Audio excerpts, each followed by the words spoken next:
Presenta Catunasi, Terminal Cuenca del Plata. Jaume y Seré. Lo que hoy nos representa son los mismos valores que nos fundaron hace 60 años. Pronto, el préstamo de los uruguayos. Bien, seguimos en la mira, como les anunciábamos, con el doctor Homero Bañulo. Doctor, muchas gracias por estar. No, gracias a usted. Fue expresidente del Fondo Nacional director del Fondo Nacional de Recursos. Estamos viendo ahora en los medios pacientes con enfermedades graves, enfermedades terminales, que aparecen reclamándole a las autoridades por los medicamentos de alto costo que el Fondo Nacional de Recursos no financia. En torno a esto tiene tanta punta este tema, ¿no? Pero, ¿qué responsabilidad tienen los médicos? El médico que atiende a ese paciente y que le dice, como muchos médicos lo han dicho públicamente, yo le voy a decir a mi paciente que reclame hasta el final por sus derechos, cuando de pronto sabe que ese paciente, es muy crudo decirlo, pero la sobrevida que va a tener, la inversión que el Estado tiene que hacer, no se condice con sus expectativas. ¿Cuál es la responsabilidad del médico? ¿Cómo es esta historia? ¿Cómo es esta relación del Fondo Nacional de Recursos con estos pacientes? Bueno, como bien decís, es un tema complejo, en el cual hay responsabilidades del médico, hay responsabilidades del sistema, en general de la medicina, cómo funciona, habiéndose transformado la medicina en un bien de mercado. Para fijar un punto de inicio, hay juicios, muchos juicios, por no hacer. Sí. Muchos de ellos son por no hacer. Sí. Sin embargo, casi no hay juicios por hacer. Todo está prendido hacia, de alguna forma, reclamar más. La sociedad ha transformado la medicina en un bien de consumo. Y además nuestra sociedad niega la muerte, no la acepta. Digamos, a mí la definición de paciente terminal, en general paciente a quien le quedan 6 meses de vida, no es una definición que me guste mucho porque también aleja a los pacientes de una perspectiva vital, me parece. Pero vayamos a algunos ejemplos concretos que hoy se manejan, ¿no? Hay series publicadas en los últimos tiempos bastante importantes que muestran que pacientes que reciben cuidados paliativos, o sea, que se les trata adecuadamente, que no es fácil el dolor, se trata sus náuseas, se trata los síntomas que pueden devenir de la enfermedad, tienen mejor en calidad y más extendida en tiempo sobrevida que pacientes que reciben ya sea quimioterapia o radioterapia. Esto muy a menudo no se plantea. Y como que, por ejemplo, los cuidados paliativos, yo no hago cuidados paliativos, no tengo conflicto de interés ahí, tema muy importante a desarrollar en este medio. Los cuidados paliativos, sin embargo, a veces los pacientes tienen muchas dificultades para acceder a instituciones que no los tienen. Usted lo que dice y no se reclama. Que se va por la vía fácil, digamos, de pensar que ese medicamento que se reclama es la única vía para tratar a un paciente, cuando en realidad si se pusiera a funcionar el sistema, en este caso de cuidados paliativos, hemos traído acá profesionales donde dice que el uso de la morfina no se enseña debidamente, digamos. Si hubiese un contexto mejor, no serían tan imprescindibles los medicamentos. Y sobre todo que hubiera una mejor comunicación y una comunicación más objetiva hacia la gente. Me parece que muchas veces estos medicamentos no tienen pruebas suficientes, estudios suficientes, evidencia, como se dice, suficiente, y que muy rápidamente son introducidos al mercado. Algo que ha pasado en los últimos 10 o 15 años, que es que los medicamentos son muy rápidamente introducidos al mercado, a veces con niveles de evidencia que no son suficientes. Por ejemplo, hay una página web francesa que se llama Prescrire, prescribir, que ha estudiado esto y le informa a la gente. Tú te suscribís a ella por una suma menor y te manda información sobre las cosas que pasan. Esa página, que está dirigida por gente muy formada, demuestra que de los medicamentos que cada año entran al mercado, solo un 5% realmente tienen efectos altamente positivos que uno realmente debiera recomendar. ¿Y cómo ocurre Hay eso? un 55% de ellos que prácticamente no agregan absolutamente nada. ¿Cómo pasa eso, doctor? ¿Cómo puede pasar eso? Bueno, porque evidentemente el complejo médico industrial es hoy, digamos, sumamente poderoso. Acaba de salir hace un par de meses un artículo en Forbes que muestra las ganancias y en relación al capital, siguiendo, digamos, con algunos aspectos económicos, y realmente llama la atención que justamente la industria farmacéutica y la industria de insumos vinculados a la medicina está primero. El 23% de su capital genera ganancias, son las ganancias que genera anualmente en relación al capital, 23%. La actividad económico-financiera, que tanto se habla, no es poco, pero anda en el 17,7%. Sí. Y por ejemplo, la industria del armamento, que fue a la que tremenda. Siempre se refirió, etcétera, etcétera, anda recién, pobrecitos, por el 13%. Y los minerales pesados, siempre se dijo, la extracción de minerales, acá tuvo la discusión de Aratirí, etcétera, etcétera, están en el 1%. En relación al capital. O sea, es tremenda la relación. El gran negocio de los medicamentos. El gran negocio. ¿Y la industria farmacéutica juega un papel en esto de los reclamos de los pacientes ante el Estado? Bueno, eso es lo que de alguna forma se está planteando. Por ejemplo, se cuenta por parte de un exgerente de la industria de que en el 2002 hubo un encuentro en Europa, en el cual la industria farmacéutica ahí decidió una estrategia por la cual iba a incentivar la judicialización de los reclamos, uno, y dos, el agrupamiento de los pacientes vinculado a sus patologías. O sea, y de alguna forma se sabe, en Londres está la sede donde este tipo de asociaciones de pacientes se registran, y se sabe, por lo menos en Europa, que es donde las cosas se saben y son un poco más transparentes, ahora Estados Unidos está transparentando también mucho esto, de que reciben esas asociaciones de pacientes aportes de los laboratorios, y estos aportes se catalogan, por ejemplo, en libras. Por arriba de 25.000 libras son platino, por arriba de 10.000 libras son oro, etc. O sea, se financian organizaciones de pacientes para que reclamen. O se financian o por lo menos reciben financiamiento, digamos, para que, no sé si solo para que reclamen, en algunos casos dicen que reciben ayuda también en estos casos. Pero lo cierto es que todo esto, hay algo que le falta muchísimo a nuestra medicina.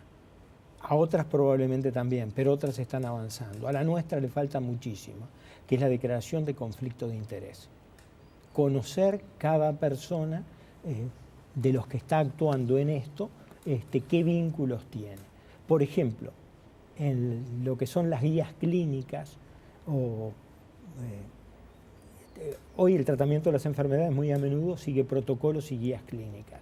Está demostrado, por ejemplo, en revisiones recientes, que de 14 guías clínicas publicadas en un momento determinado, 12 de ellas, el que las presidió, tenía vínculos de diferente tipo con la industria farmacéutica.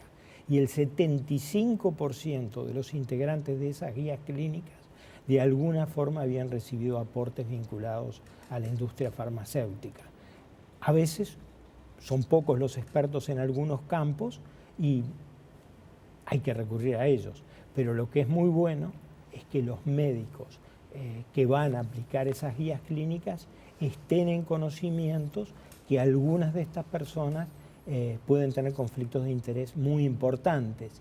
Y se recomienda que, por ejemplo, en el caso de votar terapéuticas determinadas, quienes tengan estos conflictos de interés se abstengan y no voten. Y se recomienda además que esas guías clínicas sean, en última instancia, revisadas por dos estadísticos o epidemiólogos que sean absolutamente independientes de cualquier conflicto de interés. Eso en Uruguay no existe. Eso por ahora nosotros no lo tenemos. Hay un compromiso del actual ministro de ir caminando hacia eso, hacia la declaración del conflicto de interés. Esperemos que esto realmente podamos en nuestro país tener un avance. Que trasciende, esto del conflicto de interés trasciende lo de los medicamentos. Trasciende.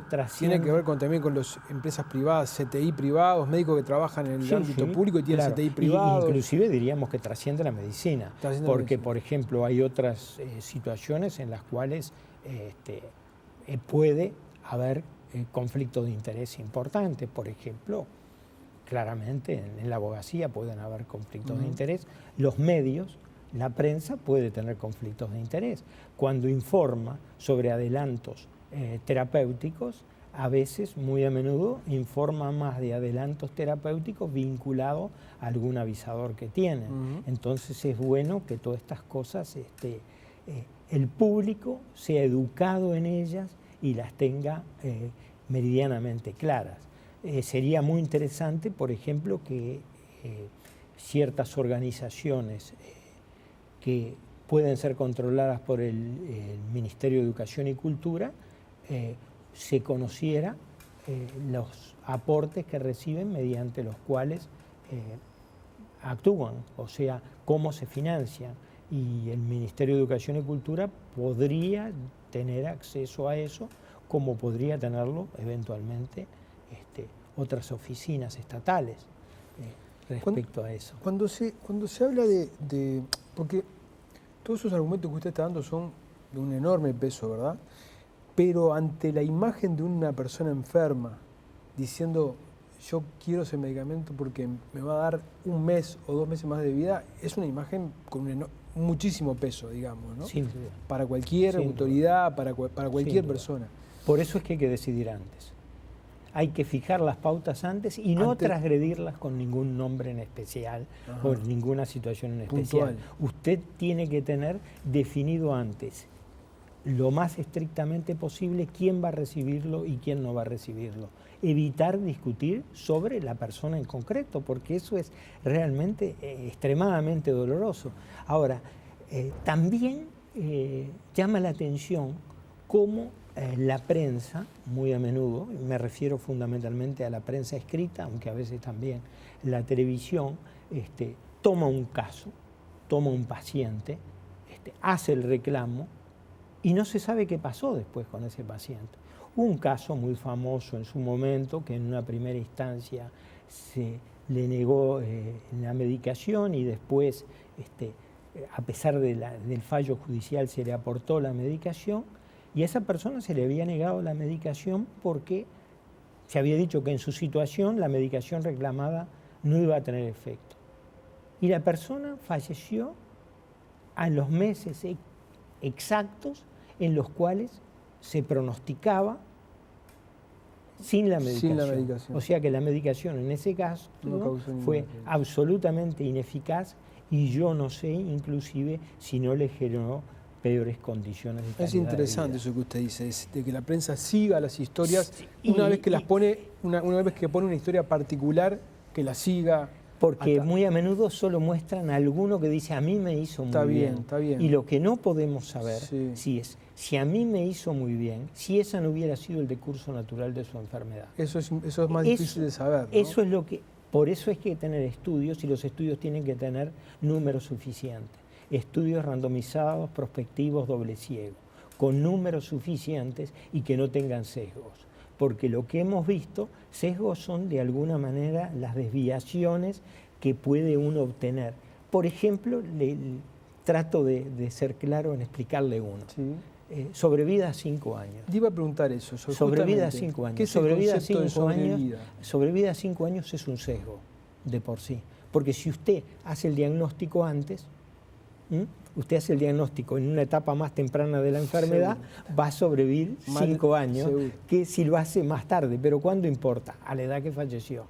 O sea, si usted le hace el diagnóstico con la enfermedad evolucionada a los 85 años y llega hasta los 90, Si se la hizo a los 83, va a llegar a los 88 por el decurso eventualmente, o sea, va a tener de por sí una más larga sobrevida, pero está determinada ¿por qué? No porque viva más años, sino porque en el diagnóstico más precoz usted empezó a contar antes. Es engañoso el concepto de sobrevida. Y además en eso hay otra cosa muy interesante que tiene que ver con este tema que ahora también tomó actualidad, que es el tema de los screening. Cuando usted entra en estudios de despistaje, de screening o de lo que sea, gente más sana, prehipertensos, prediabéticos, solo por el colesterol elevado, etcétera, etcétera, mejores resultados tiene. Porque usted ya de por sí tomó gente más sana.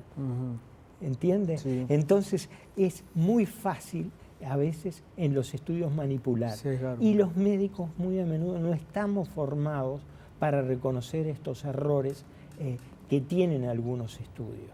¿No estamos formados, dice usted, para reconocer esos errores o hay falta de autocrítica? Yo creo que no estamos formados en eso y que realmente tiene que ser una parte muy importante de la educación médica de pregrado. Creo que tampoco estamos formados en comunicar. Usted sabe que el 60% de la actividad de un médico clínico es comunicación y hasta hace pocos años no se le enseñaba nada a los estudiantes a comunicar y ahí vienen parte de los problemas de los médicos. De decirle yo, mire, este último medicamento, etcétera, etcétera, porque tiene mucha dificultad de repente para comunicarle al paciente y a su familia, bueno, de que no hay mucho más para ofrecerle. Entonces es un atajo bien interesante a una dificultad en la comunicación ofrecer algo más. Claro. O sea, la gente compra mucho más fácilmente la esperanza y es mucho más fácil comunicar esperanza que comunicar aceptación. ¿Cómo es eso que usted mencionó recién de que esta es una sociedad que no se relaciona bien con el concepto de la muerte? Sí, usted vio que acá de esto sí que realmente no se habla. Usted va a sociedades sajonas en el norte y bueno, y el tema de la muerte es un tema presente en la prensa, se discuten los casos, hasta dónde seguir. Como acá usted ve que raramente se discuten aspectos vinculados a la muerte, al buen morir, a cómo... ¿Qué pasó con el living will o la ley aquella aprobada por el doctor Abdala y el doctor Galo? ¿Cuánta gente firmó? ¿Por qué no hacen ese estudio? Digamos, porque está bien. Y hubo casos muy polémicos con algunos médicos a los que prácticamente se los linchó por esa terrible palabrita de la eutanasia, digamos, ¿no? Cuando en realidad luego se demostró que, bueno, que habían actuado de acuerdo a protocolos que indicaban determinadas dosis de morfina que había que dar porque eran necesarias para calmar el dolor. ¿Usted percibe que hay demasiados médicos que no están dispuestos a hacer lo suficiente para calmar el dolor, para luchar contra el dolor? Hay un gran miedo al dolor. Yo creo que ellos no es que no estén dispuestos a hacer lo suficiente.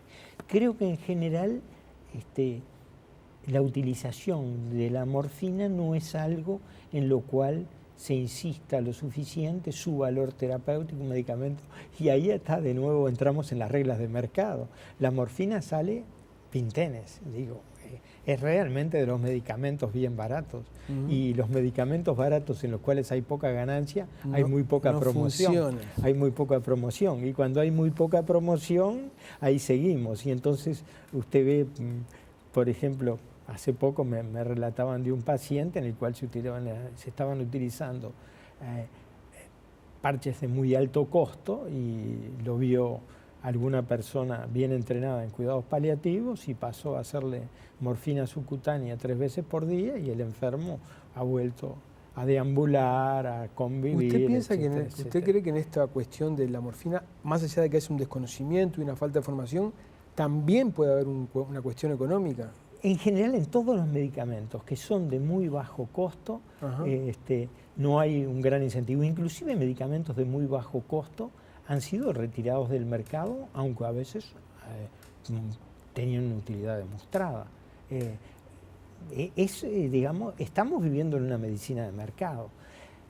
Medicina de mercado que tiene algunas características. Mire, hay algo bien interesante. En 1971 en el Lancet, un médico inglés, Julian Hart, describió lo que llama la ley del cuidado invertido o cuidado inverso, que quiere decir que cuando usted menos tiene, más necesita cuidado, muy a menudo menos obtiene. ¿Tá? Obtiene más cuidado médico, muy a menudo la gente culturalmente mejor, con mejor situación económica, con mejor formación, a la cual va a pedir y, por ejemplo, pide chequeos. ¿Tá? Y pacientes muy enfermos, con un bajo nivel cultural, tienen dificultad en el acceso a la medicación. Y él agrega, que es lo más interesante de todo, dice, cuanto más mercado tiene la medicina, más se cumple esta ley del cuidado inverso. O sea que realmente el mercado en la medicina, la gente del Hastings Center, fundamentalmente Daniel Callahan, ha insistido muchísimo. El mercado en la medicina no funciona. Tal vez en otras cosas, si uno se va a comprar un traje, un auto, etcétera, el mercado sí funciona. Pero la medicina no le aporta soluciones. Doctor, nos deja pensando, le quedo muy agradecido por su presencia. No, yo a usted por poner siempre estos temas que son los que muy a menudo no se quieren tocar. Muchísimas gracias. Nos vamos a despedir con una serie de fotos que el fotoperiodista Armando Sartorotti está exponiendo desde el viernes 4 en la sala Sáenz del Ministerio de Transporte. Él estuvo conviviendo con 2 semanas en un centro de cuidados y atención a mujeres violentadas, mujeres violadas en el Congo, y de esa experiencia realiza una muestra fotográfica que es realmente impactante. Les recomendamos que vayan, pero le damos un adelanto en esta despedida y nos encontramos el próximo jueves. Muchas gracias.